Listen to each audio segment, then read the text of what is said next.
तो hello students, जैसा कि मैंने आपको पहले बताया था कि आपके जो प्रीवियस ईयर के क्वेश्चन पेपर हैं उनको मैं यहाँ पे सॉल्व करने वाला हूँ। तो इन्हीं को सॉल्व करने के लिए ये वीडियो मैंने बनाया है। और आज का जो हमारा पहला क्वेश्चन पेपर है वो है 2022 की उत्तराखंड बोर्ड जो बोर्ड परीक्षा थी 12th केमिस्ट्री की, उसका सॉल्यूशन हम यहाँ पे करने वाले हैं। तो बिना देर किए शुरू करते हैं।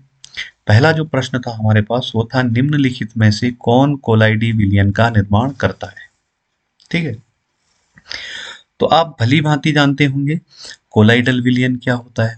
कोलाइडल विलयन क्या होता है, हमारा एक विषमांगी मिश्रण है। इसमें ये पूर्ण रूप से इसके अंदर आयंस घुलते नहीं है, पार्टिकल बड़े बड़े रह जाते हैं। सरल भाषा में बोलें तो इसके पार्टिकल का साइज क्या होता है, 1 नैनोमीटर से 1000 नैनोमीटर तक होता है। ये बात आप जानते हैं। वहीं अगर वास्तविक विलयन की बात करें, सर किसकी बात करें, वास्तविक विलयन की बात करें, तो इसमें पार्टिकल का साइज 1 नैनोमीटर से भी क्या होता है, कम होता है। सस्पेंशन का नाम सुना होगा सर, इसके पार्टिकल का साइज 1000 नैनोमीटर से ज्यादा होता है। ठीक है, अब देखो यहाँ पे हम पता कैसे लगाएंगे सर, कोलाइडल विलयन कौन बनाएगा। विलयन में विलेय का नाम तो दे रखा है, विलायक तो है ही नहीं। तो जब भी आपके पास विलायक का नाम ना दे रखा हो तो ऐसे कंडीशन में आप विलायक लेंगे जल को। तो विलेय हमारे पास ये 4 हैं सर, और विलायक हमारे पास क्या है, जल। देखिए, इतना भी आपने पढ़ा होगा, नहीं पढ़ा होगा तो आप ये इंफॉर्मेशन याद रखना शुरू कर दीजिए। जल कैसा है, एक ध्रुवीय अणु है। कैसा है, ध्रुवीय अणु है सर। क्यों है, क्योंकि ये है मेरा ऑक्सीजन, ऑक्सीजन पे लगा हुआ हाइड्रोजन, और ये भी क्या लगा हुआ है, हाइड्रोजन। तो ऑक्सीजन स्लाइटली नेगेटिव चार्ज है और हाइड्रोजन स्लाइटली कैसा है, पॉजिटिव। क्योंकि ऑक्सीजन इलेक्ट्रोनेगेटिव है तो सारी इलेक्ट्रॉन डेंसिटी अपनी तरफ खींच लेता है, तो इस पे कैसा चार्ज आ जाता है, नेगेटिव। तो बोले एक तरफ नेगेटिव चार्ज, इलेक्ट्रॉन डेंसिटी ज्यादा, एक तरफ इलेक्ट्रॉन डेंसिटी कम, तो ऐसे मॉलिक्यूल को क्या बोलते हैं, ध्रुवीय अणु। ठीक है सर। अब जब ध्रुवीय अणु है तो ध्रुवीय अणु क्या करेगा सर, ध्रुवीय अणु को घोलेगा, है ना। ध्रुवीय अणु को घोलेगा सर। ये सर आयनिक मॉलिक्यूल को भी, अपने आयनिक यौगिकों को भी अपने अंदर घोलेगा, क्योंकि ये भी ध्रुवीय होते हैं सर। पॉजिटिव नेगेटिव चार्ज इनमें भी होता है। मतलब जितने भी आवेशित कण होने वाले हैं ये सारे जल में क्या होने वाले हैं, घुलनशील आवेशित यौगिक। ऐसे भी मैं बोल सकता हूँ, है ना। अब देखिए, वैसे तो ये सार्वभौमिक विलायक है, लगभग सभी पदार्थों को किसी न किसी मात्रा में अपने अंदर घोल देता है। तो सर ध्रुवीय अणु है तो ध्रुवीय अणु को सर ऐसा क्यों बोल रहे हो, अरे आपने पढ़ा होगा ना, समान समान को घुलता है। क्लियर है। तो अब हमें सर सिर्फ ये छांटना है कि इनमें से जो जो आयोनिक कंपाउंड होंगे वो जल में घुलने वाले हैं, जो नहीं होगा वो जल में नहीं घुलेगा। जल की एक और खास बात होती है सर, जल अपने अणुओं के मध्य हाइड्रोजन बॉन्ड बनाता है। क्या बनाता है, हाइड्रोजन बॉन्ड बनाता है अपने अणुओं के मध्य। तो सर जब ये हाइड्रोजन बंध बनाता है तो जो भी जल के साथ हाइड्रोजन बॉन्ड बनाएगा वो भी जल में कैसा होगा, घुलनशील। तो हमारे पास पहला ऑप्शन है सोडियम क्लोराइड। सोडियम क्लोराइड का मतलब Na positive Cl negative. Sir कैसा कंपाउंड है, आयोनिक, तो घुलनशील है। क्या बनाएगा, वास्तविक विलयन बनाएगा। ग्लूकोज, ग्लूकोज का स्ट्रक्चर अगर आप देखेंगे सर बुक पे तो कुछ ऐसा, सरल भाषा में मैं बना देता हूँ सरलता से जितना हो सकेगा। ये 4 OH ग्रुप इधर और एक CH2OH प्राइमरी। सर इसमें 5 OH ग्रुप होते हैं और OH ग्रुप जल के साथ क्या बनाते हैं, hydrogen bond. Sir 5 OH group का टेस्ट कहाँ से किया था हमने, ग्लूकोज पेंटा एसिटेट से। कहाँ से किया था, ग्लूकोज पेंटा एसिटेट बना की, है ना, एसिटिक एनहाइड्राइड की रिएक्शन करी थी। तो 5 OH ग्रुप होने के कारण हाइड्रोजन बॉन्ड बनाता है सर, तो जल के साथ क्या होगा, घुलनशील। स्टार्च सर बहुत बड़ा मॉलिक्यूल है, ये जल के साथ क्या नहीं करता है, घुलनशील नहीं है। तो ये जल के साथ ढंग से घुलनशील नहीं है सर, ये बढ़िया से घुलेगा नहीं। तो इस पे शक है। चौथा भी देख लेते हैं, चौथा है वेरियम नाइट्रेट। तो वेरियम नाइट्रेट में Bab2 पॉजिटिव है सर और NO3 भी कैसा है, नेगेटिव। ये भी आयनिक, तो चेक करिए सर, ये भी आयनिक, ये हाइड्रोजन बॉन्ड बनाता है, ये भी आयनिक, ये तीनों तो जल में क्या हो जाते हैं सर, घुलनशील। तो बचा क्या हमारा, स्टार्च। तो हमारा सही आंसर क्या हो जाएगा सर, स्टार्च। स्टार्च क्या बनाएगा, कोलाइडल विलयन, न कि विलयन। क्लियर है। तो पहला प्रश्न ये रहा। अब देखेंगे दूसरा। चलिए, अगर दूसरे प्रश्न को देखें सर, तो दूसरा प्रश्न है अल्कोहल जल में विलेय होते हैं क्योंकि। अब देखो, जल में विलेय होने के लिए कुछ शर्तें हैं सर। देखो, पहले मैंने क्या बोला कि जो जल होता है ये ध्रुवीय अणु होता है। कैसा अणु होता है? ध्रुवीय अणु। ठीक है, तो पहली बात तो जल में वो आसानी से घुल जाएंगे जो आयनिक होंगे, वे भी आसानी से घुल जाएंगे जो कैसे होंगे? ध्रुवीय। ठीक है, तीसरा जो वेरी इंपॉर्टेंट है सर, वो आपको याद रखना है फोन। क्या याद रखना है आपको? फोन। फोन तो चलाते हैं ना, पर स्पेलिंग थोड़ी अलग है सर। यहाँ F4, इस फोन में F4 है आपका फ्लोरीन, O4 है आपका ऑक्सीजन, और N4 है आपका नाइट्रोजन। ठीक है, तो फ्लोरीन, ऑक्सीजन और नाइट्रोजन के जितने भी यौगिक होंगे, इनके क्या होंगे? इन तीनों के जितने भी यौगिक होंगे सर, वो सारे के सारे जल में क्या होंगे? घुलनशील। क्लियर बात है? बस आपको ये देखना पड़ेगा कि वो हाइड्रोजन बॉन्ड बनाते हैं कि नहीं बनाते हैं, किस कंडीशन में। लेकिन 99% सर हर जगह ये जहां भी होंगे ये क्या होंगे? घुलनशील होंगे। जैसे उदाहरण के लिए CH3OH। ठीक है सर, यही बोला अल्कोहल जल में क्या होते हैं? विलेय होते हैं। अब देखिए सर, अगर अल्कोहल का एक मॉलिक्यूल ले लें और इसी अल्कोहल का दूसरा मॉलिक्यूल अगर हम ले लें, तो ये ऑक्सीजन इस हाइड्रोजन के साथ क्या बनाता है? Hydrogen bond. ये हाइड्रोजन इस ऑक्सीजन के साथ क्या बना सकता है? Hydrogen bond. तो हाइड्रोजन बॉन्ड बनना पॉसिबल है सर, तो इसलिए जल में कैसा होगा? घुलनशील। जल में कैसा होगा? घुलनशील। तो सीधी बात है, जल में जब घुलनशीलता की बात आएगी सर, तो आपको याद रखना है कि वो ध्रुवीय है कि नहीं है, आयोनिक है कि नहीं है, और सबसे ज्यादा घुलनशील वो होगा सर जो जल के साथ क्या बनाएगा? हाइड्रोजन बॉन्ड, है ना। क्योंकि जल का एक पार्टिकल सर दूसरे जल के पार्टिकल के साथ क्या बनाता है? हाइड्रोजन बॉन्ड बनाता है।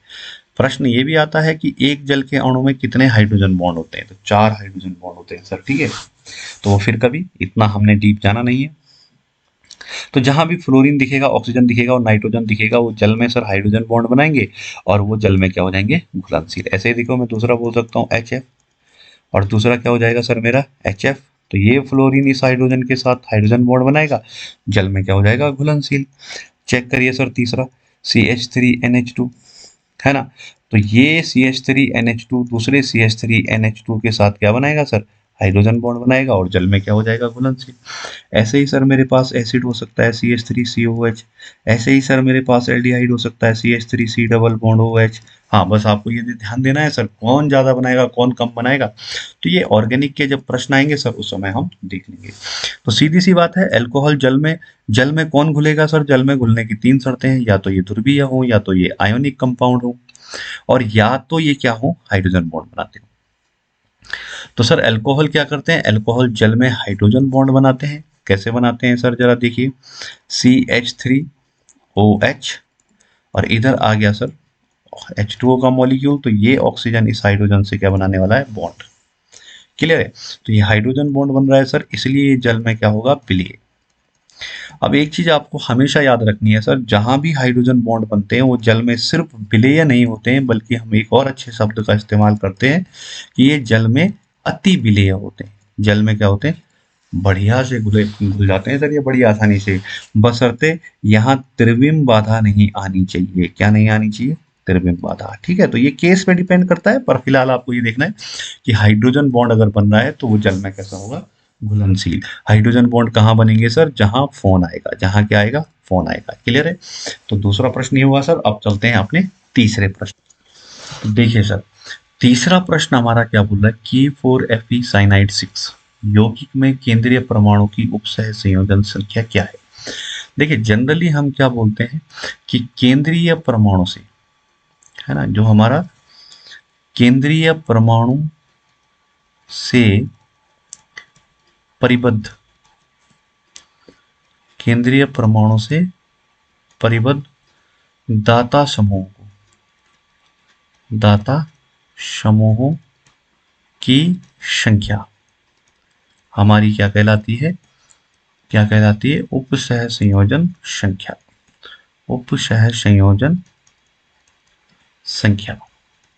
पर ऐसा नहीं होता है, ये दरअसल उपसय संयोजन संख्या निर्भर करती है इस दाता समूह की। ये तो दाता समूह है जिसको हम एक सुंदर सा नाम देते हैं, और वो सुंदर नाम है क्या? लिगेंड। ये जो लिगेंड है, ये उपसय संयोजन संख्या निर्भर करती है इसकी तंतुरता पर। ठीक है, तो यहाँ पे साइनाइड की अगर हम बात करें, ये जो मेरे पास यौगिक है K4FE साइनाइड का होल 6 है ना। यहाँ पे अगर हम साइनाइड की बात करें तो साइनाइड का चार्ज है सर -1, मतलब एक इलेक्ट्रॉन पेयर दान कर सकता है, इसलिए ये कैसा यौगिक है? एक तंतुर यौगिक। तो एक इलेक्ट्रॉन डोनेट कर सकता है सर, एक इलेक्ट्रॉन पेयर डोनेट कर सकता है। तो इसलिए जब एक साइनाइड एक इलेक्ट्रॉन पेयर डोनेट, देखो एक साइनाइड एक तंतुर है, मतलब एक इलेक्ट्रॉन पेयर क्या कर सकता है? दान। तो 6 साइनाइड कितने करेंगे सर?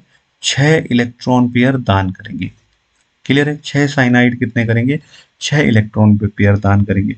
मतलब केंद्रीय धातु परमाणु कितने बॉन्ड बना रहा है सर? 6 बॉन्ड बना रहा है। तो इसकी उपसय संयोजन संख्या क्या हो जाएगी? 6।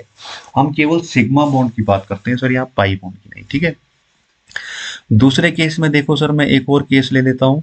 ये है मेरे पास K4FE इन इथेन 1,2 डायमीन या एथीन 1,2 डायमीन। अब ये 6 ना लेके सर हम कितना लेंगे? अब हम इसको 6 नहीं ले सकते, 3 लेना पड़ेगा। क्यों? क्योंकि इन की दंतुरता है सर 2। इन की दंतुरता कितनी है? 2। 2 इलेक्ट्रॉन पेयर ये डोनेट कर सकता है। कितना इलेक्ट्रॉन पेयर डोनेट कर सकता है? 2। क्लियर है? अब ये 2 इलेक्ट्रॉन पेयर डोनेट कर सकता है सर, तो 3 इन कितने करेंगे सर? 3 गुणा गया 2, 6 इलेक्ट्रॉन पेयर दान करेंगे सर।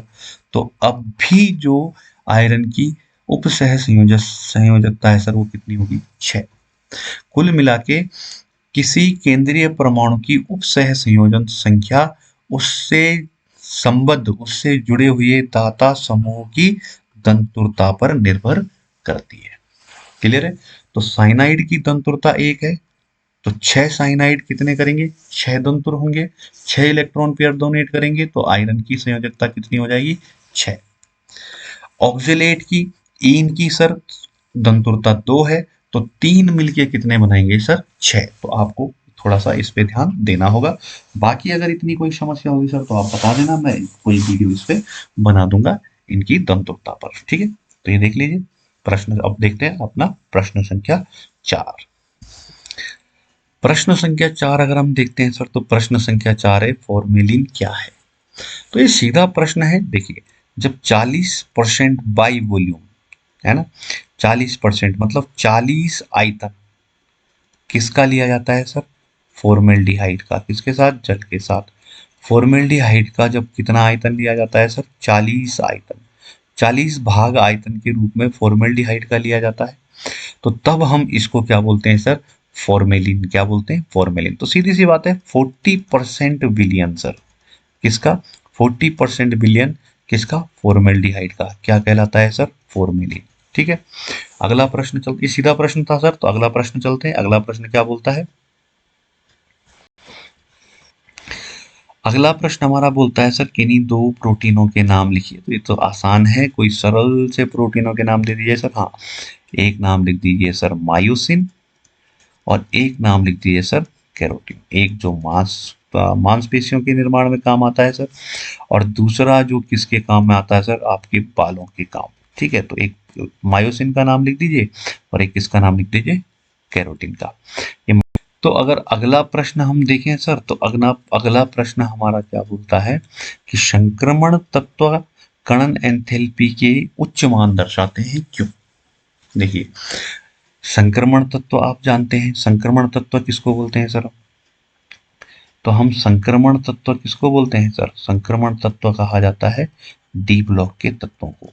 और डी ब्लॉक के तत्व किसे कहते हैं सर? जिनका अंतिम इलेक्ट्रॉन कहा जाता है, जिनका अंतिम इलेक्ट्रॉन डी ऑर्बिटल में भरा जाता है, उसको हम क्या बोलते हैं सर? डी ब्लॉक के तत्व। इतनी बात भी जानते होंगे। क्लियर? कणन एंथैल्पी क्या है सर? देखिए, जो डी ब्लॉक के तत्व हैं वो मेटल है, और मेटल धात्विक आबंध दिखाते हैं सर। और इस समय ये क्रिस्टलाइन स्ट्रक्चर बनाते हैं, क्रिस्टल बनाते हैं सर। तो ऐसे मेटल धसे रहते हैं। ऐसे मेटल्स ऐसे रहते हैं सर, है ना, पार्टिकल फॉर्म में रहते हैं ना, आपने पढ़ा होगा सीसीपी बीसीसी ऐसे कुछ पढ़ा होगा। तो इस क्रिस्टल से जिसमें बहुत सारे मेटल चिपके हुए सर एक एक दूसरे से ऐसे ऐसे ऐसे, इस क्रिस्टल से एक परमाणु एक कण निकालने में लगने वाली कण निकालने में लगने वाली एंथैल्पी, ठीक है, कण निकालने में लगने वाली एंथैल्पी को हम क्या बोलते हैं सर, कणन एंथैल्पी। अब देखो क्लियर मैं यहां नहीं कर सकता, तो जितना हो सकता है आप देखेंगे, है ना। अब ये कणन एंथैल्पी समझ गए सर।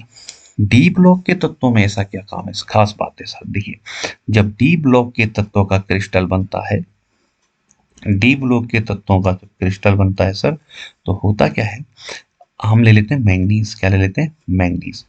Mn सर 5 पॉजिटिव होता है ना। तो ऐसे Mn5 पॉजिटिव के बहुत सारे पार्टिकल इसमें लगे होंगे, धात्विक आबंध आपने पढ़ा होगा सर, है ना। अब ये जो Mn पॉजिटिव के पार्टिकल हैं सर, अभी 5 पॉजिटिव हैं, तो इसके इलेक्ट्रॉन कहाँ गए, तो ये इलेक्ट्रॉन सर यहाँ छोड़ देते हैं ऐसे, इनके चारों तरफ इलेक्ट्रॉन ऐसे लगे रहते, छूटे रहते हैं, 5 के 5 इलेक्ट्रॉन। और ये इलेक्ट्रॉन सर पार्टिकल फॉर्म में तो नहीं, लेकिन क्लाउड फॉर्म में ऐसे घूमते रहते हैं, 5 5 इलेक्ट्रॉन ऐसे इनके चारों ओर घूम रहे सर। मतलब अभी 4 पार्टिकल हमने बनाए, तो ये 20 इलेक्ट्रॉन ऐसे घूम रहे होंगे सर चारों ओर, है ना। अब क्योंकि इसमें अनपेयर्ड इलेक्ट्रॉनों की संख्या ज्यादा है सर, किसकी संख्या ज्यादा है, अनपेयर्ड इलेक्ट्रॉनों की संख्या। अगर आप Mn2 पॉजिटिव का इलेक्ट्रॉनिक विन्यास करेंगे तो 4s2 3d5 आएगा सर, है ना। क्या आएगा, आपने क्या बोलते हैं उसको, डी ब्लॉक के तत्वों का अगर आप क्या करें इलेक्ट्रॉनिक विन्यास, तो अपने Mn का क्या आएगा सर, 4s2 और 3d5। तो 1 2 3 4 5, ये 3d5 है सर, और 4s2 ये हो गया सर हमारे पास 1 2, है ना। तो Mn के पास 5 5 इलेक्ट्रॉन कैसे हैं सर, अनपेयर्ड हैं, और ये आसानी से क्या कर सकता है, इनको लूज कर सकता है। तो ये सर जब क्रिस्टल बनाता है, तो ये 5 5 इलेक्ट्रॉन इसके चारों ओर घूमते रहते हैं, जिसकी वजह से एक Mn और दूसरे Mn के बीच क्या होता है सर, बहुत अधिक स्ट्रॉन्ग एट्रैक्शन फोर्स होता है सर, बहुत अधिक आकर्षण बल होता है सर, जिसकी वजह से इस Mn को यहाँ से, इस एक Mn को यहाँ से Mn को निकालना क्या होता है, बहुत मुश्किल काम हो जाता है सर, जिसकी वजह से यहाँ हमें अधिक एनर्जी देनी पड़ती है। इसलिए सर इस कण को निकालने, क्योंकि इस कण को निकालने में अधिक एनर्जी लग रही है, इसलिए इनकी कण एंथैल्पी के मान क्या होते हैं, उच्च होते हैं।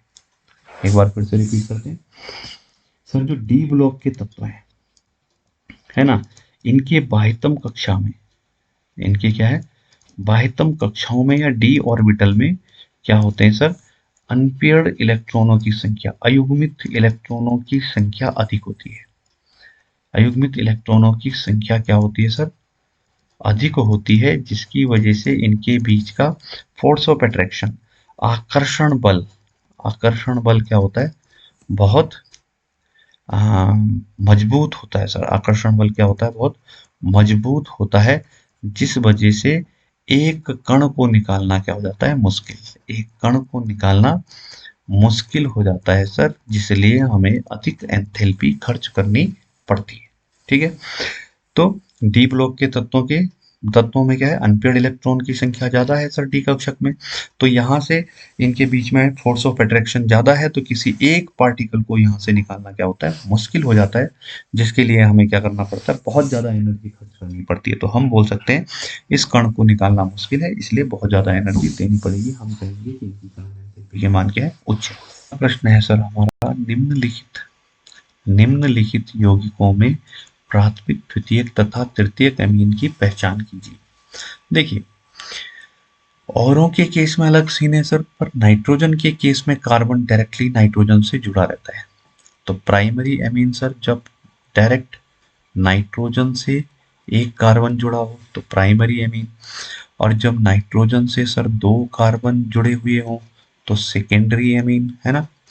और जब नाइट्रोजन से सर 3 कार्बन जुड़ जाते हैं तो उसको हम क्या बोलते हैं, टर्शियरी एमीन। क्लियर है, बस नाइट्रोजन की वैलेंसी आपको कंप्लीट करनी है। नाइट्रोजन की वैलेंसी कितनी होती है, 3, तो एक कार्बन जुड़ा 2 हाइड्रोजन, 3 पूरे प्राइमरी। दो कार्बन जुड़ गए सर तो सेकेंडरी, तो हाइड्रोजन कितना जुड़ेगा, एक, एक दो तीन। फिर नाइट्रोजन की वैलेंसी कितनी सर, एक दो तीन, तीनों कार्बन जुड़ गए तो इसको बोलने वाले टर्शियरी, इसको बोलने वाले सेकेंडरी, इसको बोलने वाले प्राइमरी। क्यों बोला सर, एक कार्बन है तो प्राइमरी, दो कार्बन है तो सेकेंडरी, तीन कार्बन है तो टर्शियरी। क्लियर है। छिला हुआ अंडा जल में रखने पर फूलता है जबकि सांद्र NaCl के विलयन में सिकुड़ जाता है। सामान्य बात है, हम सभी लोग जानते हैं, हमने नाम सुना होगा पराशरण का, है ना। ये पराशरण क्या करता है सर, अगर कोशिका की बात करें या किसी भी बात करें, पराशरण के लिए हमेशा किसकी जरूरत पड़ती है, सेमी प्रीमिएबल मेम्ब्रेन की, जिसको हम क्या बोलते हैं सर, अर्ध पारगम्य झिल्ली। किसकी जरूरत पड़ती है, अर्ध पारगम्य झिल्ली की। ठीक है सर। इस अर्ध पारगम्य झिल्ली की खास बात क्या होती है, अर्ध पारगम्य, अर्ध मतलब आधा, है ना, पार का मतलब पार, गम्य मतलब जाने वाली, आधा पार जाने वाली, जो कुछ पदार्थों को तो पार जाने देती है और कुछ पदार्थों को पार जाने से रोक देती है, उसको हम बोलते हैं अर्ध पारगम्य झिल्ली। अब देखो, अगर एक विलयन की बात करें तो एक विलयन में एक होता है विलेय और एक होता है विलायक। ठीक है सर। विलायक के कण क्या होते हैं सर, बहुत छोटे, और विलेय के कण क्या होते हैं सर, बहुत बड़े। देखो, आपने सुना भी होगा, चाय बनाने की जो छन्नी होती है ना सर, चाय बनाने की छन्नी में जो चाय होती है, चाय तो निकल जाती है नीचे, और चाय की पत्ती जो होती है सर, वो कहाँ रह जाती है, ऊपर। तो हम ऐसा मान लेते हैं कि चाय की जो छन्नी है, ये छन्नी है हमारी क्या, अर्ध पारगम्य, क्योंकि आधी चाय को नीचे जाने देती है और आधी चाय पत्ती को रोक देती है। क्लियर।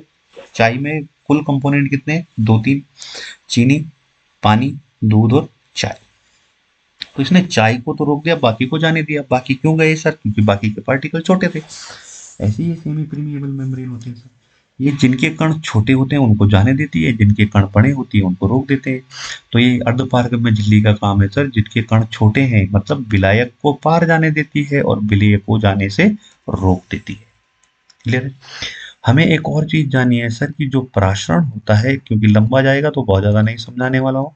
पराशरण जो होता है सर, ये हमेशा निम्न से उच्च सांद्रता की ओर होता है, निम्न से उच्च सांद्रता की ओर होता है। ठीक है, ये भी बात क्लियर है। अब दो केस लेते हैं सर। पहले केस में आपने लिया पानी, यहाँ क्या लिया आपने, पानी, और इसमें लिया आपने अंडा।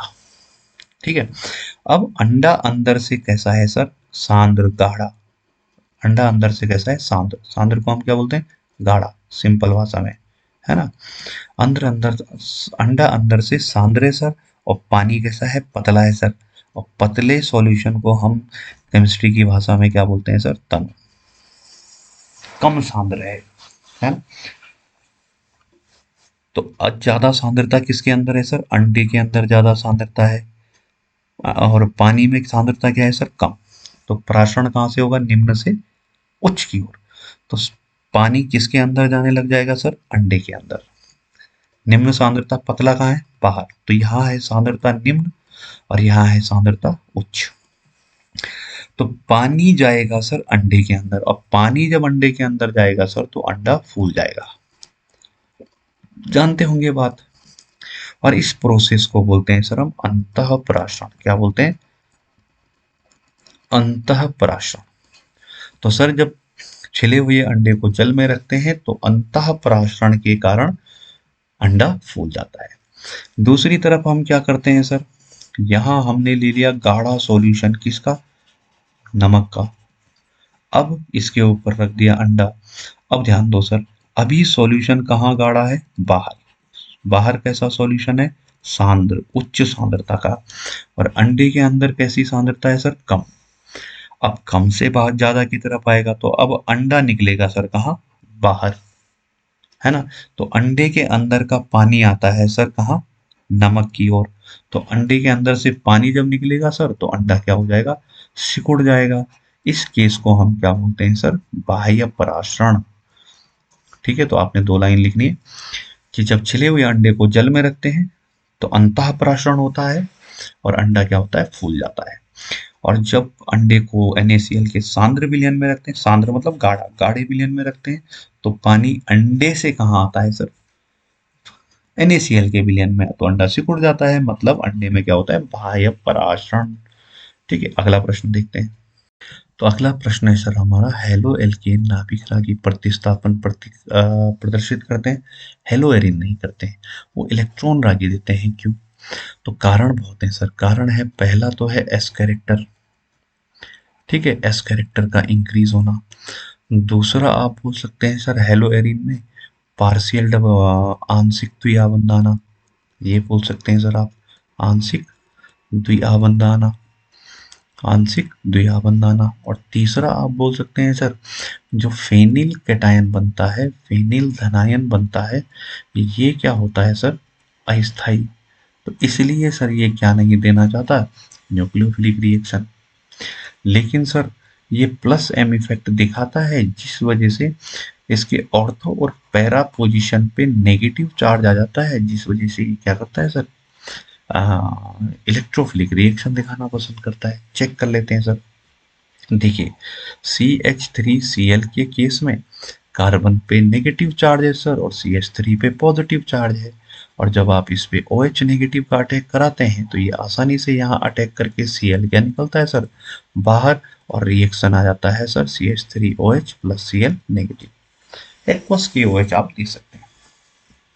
यही काम सर अगर मैं बेंजीन पे लगे Cl से करूं सर, एरोमेटिक एल्काइल हैलाइड पे करूं सर, मैं OH नेगेटिव दे दूं और डायरेक्ट रिएक्शन करूं सर, तो ये नहीं होती है। कारण क्या है सर, देखिए CH3 और Cl, यहाँ पे सर 1 2 3 4 चार सिग्मा बॉन्ड है सर। चार सिग्मा बॉन्ड होने का मतलब है sp3 हाइब्रिडाइजेशन। एक s में गया और 3 p में। चार है तो एक s को गया, 3 p को। अगर सर हम किसकी बात करें, हेलो एरिन की बात करें सर, तो यहाँ पे सर 3 सिग्मा बॉन्ड है, 1 2 3। तो 3 सिग्मा बॉन्ड होने का मतलब एक s को दिया सर, 2 दिया p को। क्लियर है? तो यहाँ s ऑर्बिटल की बात करें सर, तो s ऑर्बिटल पार्टिसिपेट कर रहा है कितना, 25%। और यहाँ s ऑर्बिटल पार्टिसिपेट कर रहा है सर 33%। मतलब s ऑर्बिटल का पार्टिसिपेशन क्या हो गया सर, इंक्रीज। इसी को बोलते हैं सर हम s कैरेक्टर का इंक्रीज होना। और जब s कैरेक्टर इंक्रीज होता है सर, आपको ध्यान रखना है, जब s कैरेक्टर इंक्रीज होता है तो कार्बन की विद्युत ऋणात्मकता बढ़ती है। ठीक है, कार्बन की क्या बढ़ती है, विद्युत ऋणात्मकता बढ़ती है। और विद्युत ऋणात्मकता जब बढ़ती है सर, तो जो बॉन्ड होता है सर, वो बॉन्ड क्या हो जाता है, स्ट्रॉन्ग। बॉन्ड क्या हो जाता है, स्ट्रॉन्ग। तो सीधी सी बात है, यहाँ एस कैरेक्टर ज्यादा है तो ये वाला बॉन्ड क्या हो जाएगा सर, स्ट्रॉन्ग। और ये वाला बॉन्ड क्या है सर, वीक। तो इसको तोड़ना आसान है, इसको तोड़ना मुश्किल है। क्लियर है सर? दूसरा आंशिक द्विआबंध आता है सर। देखिए, ये बेंजीन पे जब Cl को लगाते हैं तो इसके पास लोन पेयर है, ये यहाँ रेजोनेंस करना शुरू कर देता है सर, है ना, ये यहाँ अपने इलेक्ट्रॉन देना शुरू कर देता है। और फिर ये बॉन्ड सर ऐसे शिफ्ट होते रहते हैं, तो एक रेजोनेटिंग स्ट्रक्चर बनता है सर, जिसको दिखाते हैं हम कुछ ऐसे। एक बार मैं फिर बता देता हूँ, थोड़ा सा बढ़िया स्ट्रक्चर बनाते हैं सर। तो जब ये अपना लोन पेयर डोनेट करता है सर, तो हम दिखाते हैं इसको इस तरीके का स्ट्रक्चर। तो ये कार्बन पे सर लगभग डबल बॉन्ड जैसा कुछ बॉन्ड बन गया, जो डीड बॉन्ड है, आंशिक द्विआबंध है सर। तो ये बॉन्ड इससे भी क्या हो जाता है सर, स्ट्रांग हो जाता है, मजबूत हो जाता है। तो ये तोड़ना क्या हो जाता है सर, मुश्किल। अब ये बोल रहे हैं सर कि अगर आप किसी वजह से इस Cl को यहाँ से निकाल दो, तो इस फिनाइल फिनाइल पे कैसा चार्ज आएगा सर, पॉजिटिव। कैसा चार्ज आएगा, पॉजिटिव। पॉजिटिव आने की वजह से सर बेंजीन का रेजोनेंस खत्म हो जाता है और मॉलिक्यूल क्या हो जाता है, अस्थाई। तो ये नहीं चाहेगा सर कि मैं ये सब काम करूं, इसलिए ये नाभिक रागी प्रतिस्थापन नहीं देता है। सीधी बात है। तो ये क्या करता है सर, जब हमारे इस बेंजीन पे प्लस एम इफेक्ट दिखता है सर, तो इसके ऑर्थो और पैरा पोजीशन पे कैसे चार्ज आ जाते हैं, नेगेटिव चार्ज। इसलिए आसानी से जिस पे क्या कर सकते हैं सर, ये इलेक्ट्रोफाइल पे अट्रैक्शन कर सकते हैं। तो हम बोलेंगे एस कैरेक्टर आंशिक द्विभावाबंध और फेनिल धनायन के अस्थायित्व के कारण हेलो एरीन नाभिक रागी प्रतिस्थापन नहीं देते हैं और प्लस एम इफेक्ट होने की वजह से ये इलेक्ट्रॉन रागी प्रतिस्थापन देना पसंद करते हैं। और हेलो एल्केन क्योंकि सर आसानी से बॉन्ड पोलर है ना, ध्रुवणता ज्यादा है सर बॉन्ड में, तो ये आसानी से क्या कर सकता है सर, बॉन्ड टूट सकता है और OH उसको क्या कर लेगा, रिप्लेस कर देगा। ठीक है सर, ये था हमारा ये वाला प्रश्न। अब अगला देखते हैं। अगला प्रश्न है सर हमारा, सिल्वर परमाणु की मूल अवस्था में पूर्ण भरित कक्षक है, आप कैसे कह सकते हैं कि यह संक्रमण तत्व है। ठीक है सर, देखिए अगर सिल्वर परमाणु की बाह्यतम कक्षा की बात करें तो इसका इलेक्ट्रॉनिक विन्यास है सर 5s1 और 4d10। ठीक है सर, अब हम जानते हैं कि संक्रमण तत्व उनको बोला जाता है जिनमें किसी भी ऑक्सीडेशन स्टेट में अयुग्मित इलेक्ट्रॉन उपस्थित हो। क्लियर है, जैसे आयरन 2 पॉजिटिव है ना, तो आयरन 2 पॉजिटिव की अगर हम इलेक्ट्रॉनिक विन्यास करें सर तो ये आ जाएगा ऑर्गन 18, ये पूरा कर रहा हूं मैं, तो ये आ जाए आयरन का होना क्या चाहिए सर 4s2 3d6। क्लियर है, तो यहां से सर आयरन के 2 इलेक्ट्रॉन निकल चुके हैं तो 4s तो हो जाएगा सर 0 और यहाँ बच जाएगा सर 3d6। तो 3d का अगर आप ऑर्बिटल बनाओ 1 2 3 4, तो 1 2 3 4 5 6, 4 अनपेयर्ड इलेक्ट्रॉन है सर, कितने हैं 4 अयुग्मित इलेक्ट्रॉन है। तो जिसमें भी अयुग्मित इलेक्ट्रॉन मौजूद होंगे उसको तो हम बोलने वाले हैं संक्रमण तत्व।